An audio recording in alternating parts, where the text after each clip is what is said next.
అమరావతిలో mega tourism hub ఏర్పాటుకు కృషి చేస్తున్నట్లు చెప్పారు మంత్రి కందుల దుర్గేష్.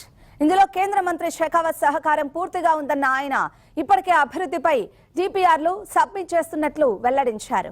ఈ నెల 27న వరల్డ్ టూరిజం డే పురస్కరించుకుని విజయవాడలో CM Chandrababu, deputy CM Pawan చేతుల మీదుగా పలు కార్యక్రమాలు నిర్వహిస్తున్నట్లు తెలిపారు. ఇందులో భాగంగా మొత్తం 38 విభాగాలకు టూరిజం అవార్డులు ప్రదానం చేస్తామన్నారు. వరల్డ్ టూరిజం డేని నిర్వహించాలనేటువంటి ఆలోచన చేస్తా ఉన్నాం. దానికి విజయవాడలో ముఖ్యమంత్రి గారు, ఉప ముఖ్యమంత్రి గారుల చేతి మీదుగా ఈ వరల్డ్ టూరిజం డే నిర్వహించబడుతుంది.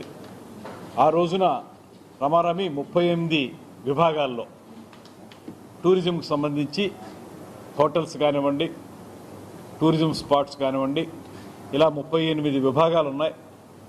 38 విభాగాలు అంటే దేశవ్యాప్తంగా, ప్రపంచవ్యాప్తంగా 37 విభాగాలు ఉంటే మనం ఒక ఆంధ్రప్రదేశ్లో బెస్ట్ బ్లాగ్, టూరిజం సంబంధించి బ్లాగ్ ఏదైతే ఉంటుందో దానికి కూడా ఒక అవార్డు ప్రకటించడం జరుగుతుంది.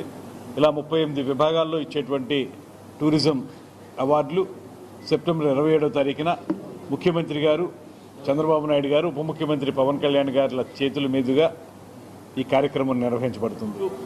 ఇవాళ కేంద్ర ప్రభుత్వం కూడా ప్రత్యేకమైన దృష్టి సారిస్తూ ఉంది టూరిజం మీద.